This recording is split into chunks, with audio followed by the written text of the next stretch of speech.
മറ്റുള്ളവരെ സന്തോഷിപ്പിക്കാൻ വേണ്ടിയിട്ട് സ്വന്തം നട്ടെല്ല് പണയം വെച്ച താങ്കളുടെ സിനിമ ഇനി ഞങ്ങൾ കാണില്ല. താങ്കളുടെ ഒരു സിനിമ, ഇനി ഇറങ്ങാൻ പോകുന്ന ഒരു സിനിമയും ഞാനും എൻ്റെ കുടുംബവും കാണില്ല. ഒരു കൂട്ടം ആളുകൾ ലാലേട്ടനെ ബഹിഷ്കരിക്കുക. സുഡാപ്പി ആയിട്ടുള്ള ആളുകൾ, മമ്മൂക്കയുടെ ആരാധകരായിട്ടുള്ള സുഡാപ്പി ആരാധകരുണ്ടാവും. അവര് മമ്മൂട്ടിയുടെ സിനിമകൾ മാത്രമേ കാണാറുള്ളൂ. മോഹൻലാൽ അഭിനയിച്ച സിനിമകളൊന്നും കാണാറില്ല. കാരണം അത് ജിഹാദി വൽക്കരണത്തിന്റെ ഭാഗമായി ബന്ധപ്പെട്ടതാണ്. പക്ഷെ ഇതിനെയൊക്കെ മറികടക്കാൻ വേണ്ടിയിട്ട് മോഹൻലാലിന്റെ സിനിമകൾ ഹൈന്ദവരായിട്ടുള്ള ഞങ്ങൾ എല്ലാവരും കാണാറുണ്ട്. പക്ഷെ ഇനി അത് ഉണ്ടാവില്ല. ശ്രീരാമനേക്കാൾ വലുതൊന്നുമല്ല ലാലേട്ടൻ, അല്ലെങ്കിൽ മറ്റുള്ള ഒന്നും. അതായത് ദൈവത്തെക്കാൾ വലുതൊന്നുമല്ല ലാലേട്ടൻ എന്നാണ് ഒരു കൂട്ടം ആരാധകരാണോ എന്ന് എനിക്കറിയില്ല, സംഘികൂട്ടന്മാർ പറയുന്നത്. അപ്പോ മലയാളത്തിലേക്ക് ഒരു വലിയ ഹിറ്റ് സിനിമ കൂടി വരാൻ പോവുകയാണ്, മലൈക്കോട്ടെ വാലിബൻ. അത് വലിയ രീതിയിൽ വിജയിക്കുമെന്നുള്ള കാര്യത്തിലെ ഏറ്റവും വലിയ ഒരു തുടക്കം എന്നോണം അത് സംഘികൂട്ടന്മാർ തുടങ്ങി. സംഘികൾ ബഹിഷ്കരിച്ച സിനിമകളൊക്കെ പൂക്കുറ്റിയ കയറി പൊട്ടും. അത് നമുക്ക് കാലങ്ങളായിട്ട് അറിയാം അല്ലെ. മലയാളത്തിൽ സംഭവിച്ചിട്ടുണ്ട്, ഹിന്ദിയിലും സംഭവിച്ചിട്ടുണ്ട്, തമിഴിലും സംഭവിച്ചിട്ടുണ്ട്. അത്രയേ ഉള്ളൂ സംഘികൂട്ടന്മാരെ നിങ്ങളുടെ നിലയും വിലയുമെല്ലാം. ശ്രീരാമൻ ആരാണ്, എന്താണ്, അയോധ്യയിൽ അങ്ങനെ ഒരു ക്ഷേത്രത്തിന്റെ ആവശ്യമുണ്ടോ ഇല്ലയോ എന്നൊക്കെ മലയാളികൾക്ക് കൃത്യമായിട്ടുള്ള ഒരു ധാരണയുണ്ട്. ഹിന്ദുക്കൾക്ക് 3 ദൈവങ്ങളാണുള്ളത് അല്ലെ, ത്രിമൂർത്തികൾ: ബ്രഹ്മാവ്, മഹാവിഷ്ണു, ശിവൻ. അതിന്റെ മുകളിലേക്കോ അതിന്റെ താഴേക്കോ ഇനി മറ്റുള്ള ദൈവങ്ങളെ നിങ്ങൾക്ക് വെക്കാൻ കഴിയില്ല എന്നുള്ളത്. ശ്രീരാമനേക്കാളൊക്കെ മുകളിലാണ് മഹാവിഷ്ണു എന്ന് വിശ്വസിക്കുന്ന ഒരു കൂട്ടം ഹൈന്ദവരുള്ള നാടാണിത്. ഇന്ത്യയുടെ പ്രധാന തീർത്ഥാടന കേന്ദ്രം അത് വാരണാസിയിലെ കാശിയാണ്. അവിടുത്തെ ശിവക്ഷേത്രം തന്നെയാണ്. അത് ഇനി എന്തൊക്കെ ചെയ്താലും എന്തൊക്കെ കാട്ടിക്കൂട്ടിയാലും മാറാനും പോകുന്നില്ല.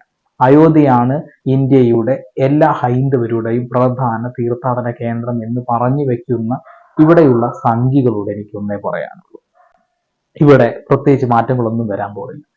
നോർത്ത് ഇന്ത്യയിൽ പോയിട്ട് നിങ്ങൾക്ക് എന്ത് വേണമെങ്കിലും പറയാം, അവിടെ എന്തും വില പോകുന്നുള്ളതാണ്.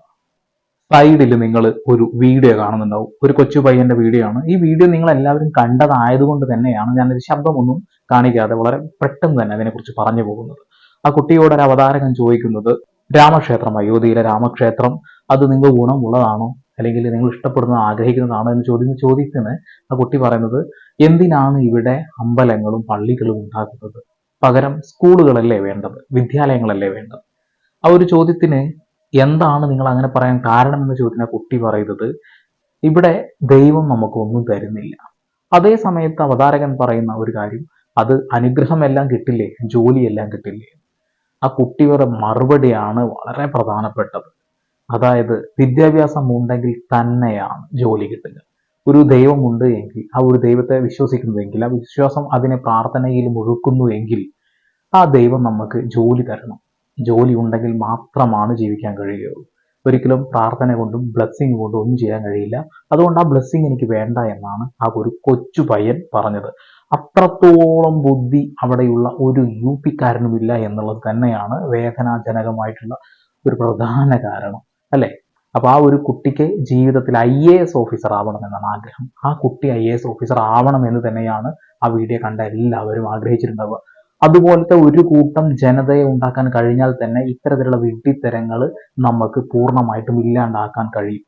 നിലവിലിവിടെ അമ്പലങ്ങളും പള്ളികളും എല്ലാം ഉണ്ട്, അത് നിലനിർത്തുക, അത്രയേ ഉള്ളൂ. അല്ലാതെ ഒന്ന് പൊളിച്ച് മറ്റൊന്ന് ഉണ്ടാക്കിയെടുക്കുകയോ പുതിയ സ്ഥലങ്ങളിലേക്ക് പുതിയത് ഉണ്ടാക്കിയെടുക്കേണ്ടതായിട്ടുള്ള ഒരു കാര്യവും ഒരു ആവശ്യകതയും ഇവിടെ ഇല്ല. തൂണിലും തുരുമ്പിലും ദൈവമുണ്ട് എന്ന് വിശ്വസിക്കുന്ന ഹൈന്ദവരാണ് ഒരു പള്ളി പൊളിച്ച് ആ ഒരു പള്ളിയിൽ അമ്പലം കെട്ടിയിട്ട് അവിടെ ഒരു ദൈവമല്ലാത്ത ഒരു മനുഷ്യനെ കൊണ്ടുപോയിട്ട് പ്രതിഷ്ഠിപ്പിക്കുന്നത്. ദൈവമാണ് എന്ന് എവിടെയും ശ്രീരാമനെ കുറിച്ച് പറഞ്ഞിട്ടില്ല. അതുകൊണ്ടാണ് അദ്ദേഹം ഒരു പക്ഷേ തന്റെ പത്നിയെ രാവണൻ കട്ടുകൊണ്ടുപോയപ്പോൾ കടൽ മുറിച്ച് കടക്കാൻ ഒരു പാലം ഉണ്ടാക്കേണ്ടി വന്നത്. അത് വളരെ സിമ്പിൾ ആയിട്ടുള്ള ഒരു ഉദാഹരണമാണ്. അപ്പൊ അത്രയേ ഉള്ളൂ കാര്യങ്ങൾ. അപ്പോൾ ഐതിഹ്യങ്ങളാണ് അല്ലെ പലപ്പോഴും ദൈവങ്ങളായി മാറുന്നത്. കുറച്ച് നിരീശ്വരവാദ ഗ്രൂപ്പുകളിൽ കണ്ട സാധനമാണ് മായാവി, അതുപോലെ മാജിക് മാലു, ഡിങ്കൻ.